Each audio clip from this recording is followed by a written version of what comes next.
going to be breaking down the UFC Fight Night Gane vs Spivak card. Starting off with the first fight, which is Farid Basharat versus Cledson Rodriguez. So Cledson's making his bantamweight debut here after having a couple weight misses in the flyweight division. So I do like the move for him here just because of him missing weight so many times, but I think stylistically this is probably going to be a really bad matchup for him.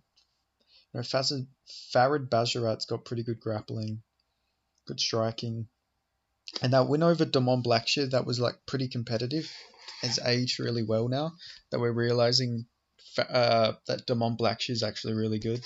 So I'm going to go with Cledson Rodriguez here. I'm going to go with Farid Basharat here, sorry. I just think, this fight stylistically favors him, and I think he's going to have a big size advantage here over Cledson Rodriguez. But I think Cledson Rodriguez is a live dog here, but I'm going to go with Farid Basharat. Then moving on, we have a 170-pound bout between Angelusa and Rhys McKee. I'm going to take Angelusa here. I think he's super underrated, super durable guy. You know, before Basil Hafez, he was the first person to survive 3 rounds with Jack Della Maddalena. He got beat up every round, but his toughness and chin are insane. And even in that AJ Fletcher fight, he was hurt so badly, but he still managed to come back and win it. So yeah, I like Angelusa here. I think his toughness is going to win him this fight, and I think he does have a wrestling edge here against Rhys McKee. But yeah, I think he can just pressure forward and maybe gas Rhys McKee out with the pressure. Rhys McKee's good though, and I'm glad he got an opportunity back in the UFC. But yeah, I like Angelusa in this fight. Just super underrated guy, and his durability I think will win in this fight. Then moving up, we got a fight between Nora Cornolo versus Jocelyn Edwards. Don't actually know who Nora is. I don't think I've seen her fight before. She won her last fight with a leg injury. She's beat not great level of competition. I'm gonna take Jocelyn Edwards here. Everyone seems to be picking Nora, but I think Jocelyn Edwards can get this one done just using the grappling. I know she got held down by Jessie Jess, but she's on a bit of a streak now, 3-fight winning streak. 2 splits, so that's interesting. I remember thinking she lost one of them fights. I can't remember which one it is. But yeah, Jocelyn Edwards, probably get this one done. I don't know. Fucking, it's women's MMA. Pick a coin. Flip a coin. Then we have Zara Farhan versus Jacqueline Cavalcanti. I don't think Zara Farhan is very good at all, so I'm just going to go with the younger fighter in Jacqueline. You know, she's 26 years old. Farhan's 36 and is on a bit of a skid, so you know she's 6-5. So I'm just going to go with Jacqueline based on youth, pretty much. Not really much thought going to this. Then we have Taylor Lapius versus Moin Gafarov. I think this fight's actually been cancelled. I think I've seen something on Twitter about this fight being pulled. I think Moin Gafarov's pulled out. But I was going to go with Taylor Lapius in this fight, but we'll see if he gets a replacement or anything. If he gets a replacement, I'll just put a video out predicting how that one goes, I guess. But yeah, I'm pretty sure that fight's been cancelled. Then moving up, we have Morgan Charriere versus Manolo Zakachi. I think that's how you pronounce his name. Sorry, I was getting shit for pronouncing Giga's name, Chikadze's name wrong. I was getting shit for that, so I'll try and fix my pronunciations for these fighters. But yeah, I'm gonna go with Morgan Charriere. Manolo seems like a really good stylistic matchup for him. Just he doesn't seem to have good wrestling, and I think he can get caught here as well. Like his striking defense looked a bit worrying. I didn't really watch much footage, but from what I've seen, but I'm not too super confident on Morgan Charriere here. I don't think this is like the most high level UFC fight, but maybe Morgan Sherrier will go on to win. Crazy that he's in the UFC, but Paul Hughes isn't. I'll say that right now. Then moving on, we have Shanis Garamori versus Callan Longran. I butchered both their names, but we have a French fighter versus an Irish fighter. I'm going to go with Callan here. He's got pretty big power for a bantamweight. But his opponent does seem tough. He's beat some good level of competition, but I think this fight's set up for Callan to win. But yeah, not super confident on this fight, but I'm going to go with Callan getting a KO here. He's a young prospect. He seems to have really big power for a bantamweight. So yeah, I like him getting this one done. But I guess we'll see what happens. There's a lot of debutants on this card, I've noticed. They've got a lot of debuts on here, so didn't get the Lazy King though. They let Lazy King go to PFL, but it is what it is. Then we have William Gomez versus Lucas Almeida. I'm gonna go with William Gomez here. I think he has an edge here on the ground. And yeah, his toughness. I really like his toughness. This guy's will to win. Nobody's got a bigger will to win than this guy. Gets put in triangles, rear nakeds, literally won't tap. So this guy's will to win is insane. Lucas Almeida, big brawler, not the best takedown defense. I feel like William Gomez does have an edge in grappling here, so I could see him grappling to a victory against Lucas Almeida. And yeah, Lucas Almeida is coming back pretty quickly after that damaging loss to Pat Sabatini. He just got beat up on the ground, took some big ground and pound shots, and then got arm triangled. So yeah, I'm going to go with William Gomez here. I think I'm pretty confident in William Gomez here, but yeah, maybe I got to watch more tape. But from what I've seen, I like Gomez here. Then we have Volkan Ozdemir versus Bogdan Gaskov from Uzbekistan. He sort of looks like Anthony Smith without tattoos. I'm going to take Volkan Ozdemir here. I think this is just a really good stylistic matchup for him. Bogdan seems to be like a pretty heavy brawler.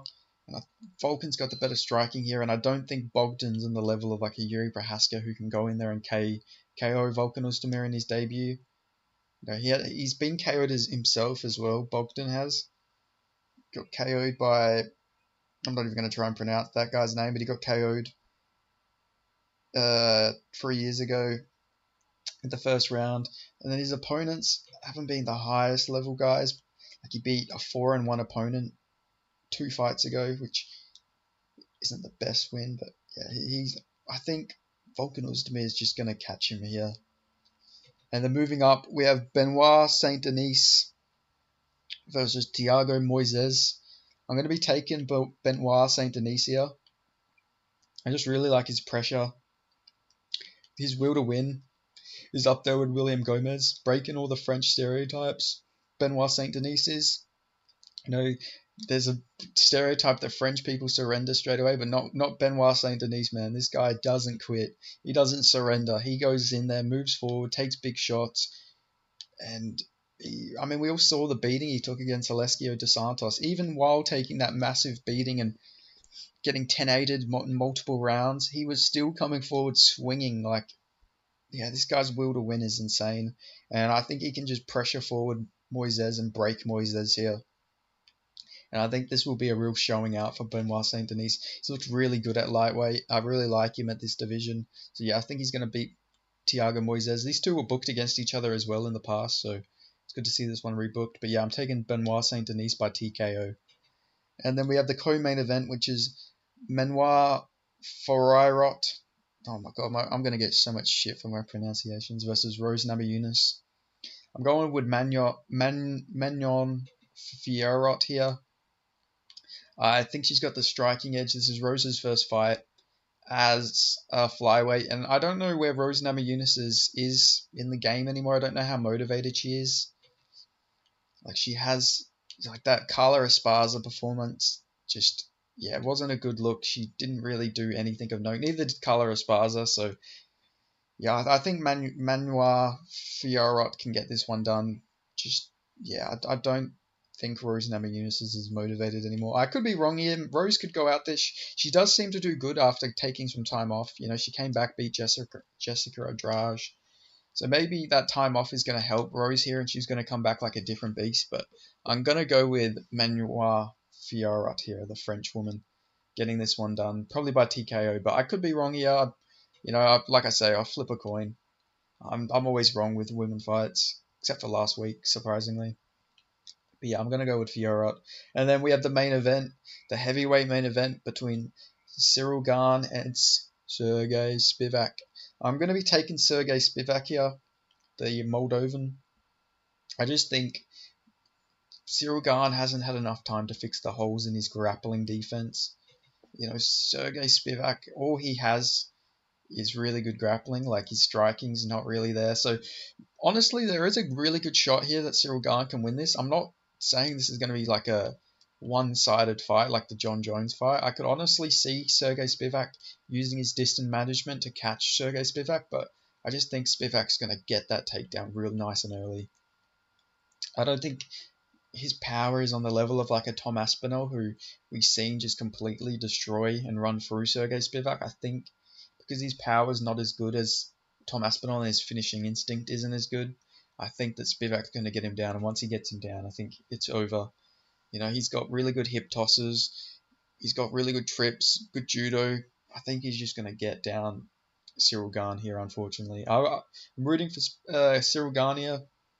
I like him. He seems like a really good guy. And it was unfortunate how that John Jones fight went for him. But yeah, I'm going to go with Spivak here. And yeah, I just think... Oh my god, my mouth is so dry. Yeah, I think Spivak's just going to get this one done, unfortunately, for Cyril Gane. But, you know, I could be wrong here. I'm not...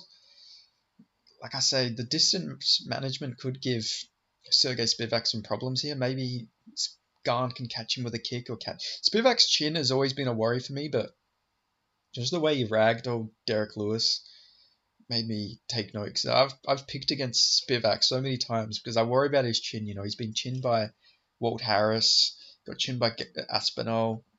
It's just, yeah, he's shown a very shaky chin. And that Walt Harris one, God, is that Walt Harris lost his age so badly for Spivak, but you know, that was a different time. I think he has improved quite a lot. And yeah, I think he can just take down Cyril Gane here and get the win. So yeah, I'm gonna go with Sergey Spivak. Yeah, ruining the French audience's night. But yeah, this should be a really good card. I'll try to stay up for it.